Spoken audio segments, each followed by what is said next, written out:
Prezados ouvintes do Opiniões Podcast, eu sou o professor Paulo Regis e o tema de hoje versa sobre a abordagem psicológica da esperança. Nosso convidado é o professor Jorge Trindade. Ele é pós-doutor, doutor, mestre, livre docente, autor de vários livros e artigos científicos publicados, professor de psicologia criminal e diretor do conceituado Instituto de Psicologia Professor Jorge Trindade. Professor Jorge Trindade, como devemos entender e sentir a esperança?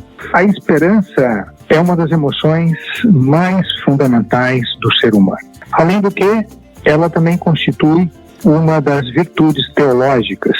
As virtudes teológicas são a fé, a caridade e a esperança. A palavra esperança existe praticamente em todas as línguas cultas, mas em italiano ela tem um duplo registro. Existe a palavra aspettare, que significa esperar, como, por exemplo, nós esperamos o ônibus, ou como nós esperamos o Uber. E existe também a palavra sperare, que significa guardar com confiança um determinado acontecimento que possa nos trazer satisfação, benefício, alguma coisa boa, que constitua o lado positivo de uma situação que originariamente pode ser insegura, incerta, que pode ser difícil ou eventualmente até mesmo perigosa. Espera com uma confiança, como nós esperamos, por exemplo, um favor, como nós esperamos um elogio quando temos um comportamento adequado, quando nós esperamos uma ajuda, um socorro ou até mesmo uma graça. Essa esperança é ter confiança na pessoa, em uma pessoa e nas suas qualidades, e sentir a certeza do seu apoio. Portanto, esperançoso é justamente aquele que tem confiança, que está otimista quanto à realização positiva de um evento futuro, que virá numa perspectiva favorável para a nossa vida. Por isso é que existe, e nós compreendemos aquela expressão popular e bastante conhecida, segundo a qual nós dizemos que a esperança é sempre a última que morre. E um filósofo pré-socrático, Heráclito, o filósofo do movimento, ele nos diz de uma forma muito interessada que sem esperança nós não encontraremos o inesperado.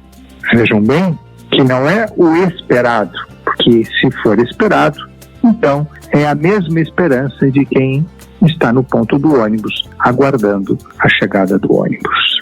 Sem esperança não se encontrará o inesperado. E é isso que é a dimensão mais ampla e amorosa da expressão esperança. Nesse contexto, nós podemos dizer que a esperança é como se fosse uma fortaleza, é uma atenção, mas uma atenção viva, confiante, de que um bem no futuro vai efetivamente acontecer, que esse bem será transformador e que supera toda a nossa compreensão lógica, a nossa capacidade de experiência, a nossa empiria.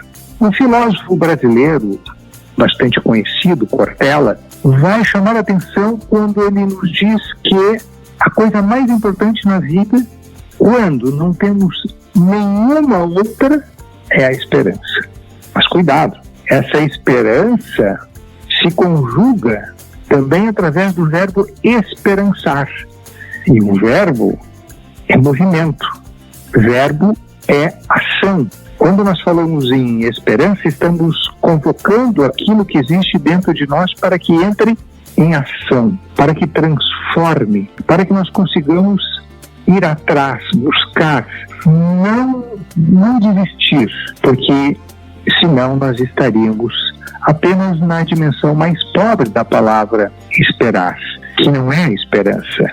A esperança é essa que nos coloca em movimento e que se permite conjugar nessa ação do verbo esperançar, que é a construção do próprio caminho daquele que espera.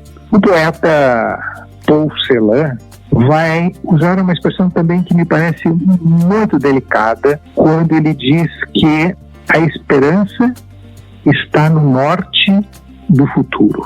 Claro que nós concebemos a esperança como algo do futuro, mas vejam bem, é no norte do futuro. Quer dizer isto que é no caminho que nós devemos trilhar, é o caminho que nos conduz àquilo que nós realmente esperamos. Porque poder conjugar o verbo esperançar é justamente fazer a ruptura, fazer a construção transcender os limites, digamos assim, do real. O homem é um ser de esperança e nós colocamos toda a nossa força existencial, a nossa força essencial a serviço sempre de uma vida melhor. O poeta brasileiro, aliás gaúcho, da Academia Brasileira de Letras, o poeta Carlos Nejar, leva a ideia da esperança a uma posição extrema e opera um conceito que chega a ser a radicalização daquilo que nós entendemos como a dimensão psíquica e filosófica da esperança. Quando, em seus versos, ele nos diz o seguinte, e abre um paradoxo, nós ficamos em dúvida se aquilo que ele está dizendo não é uma contradição, mas é que a esperança é superar toda essa lógica da contradição, porque a lógica da esperança é uma lógica amorosa, é uma lógica que transcende os limites de qualquer condição real do ser humano.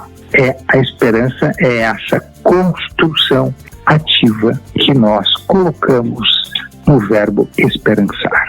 Diz o poeta Carlos Nejar, é preciso esperar contra a esperança. Ou seja, é preciso esperar mesmo quando, na lógica do ser humano, parece que já não há esperança. Então, é preciso esperar contra a esperança. Esperar, amar, criar contra a esperança. E depois, desesperar a esperança, mas esperar. Esta expressão do poeta realmente nos mostra que a esperança é efetivamente a última condição humana que morre. Nós somos seres de esperança e é por isso que nós sempre esperamos a construção de um mundo melhor. Para nós, para aqueles que estão conosco, para todos, enfim, para o mundo inteiro. Ao fim e ao cabo, o que nós mais esperamos é vivermos em um mundo melhor. Agradecemos ao professor Jorge Trindade e convidamos os ouvintes do Opiniões Podcast para o nosso próximo episódio. Até breve!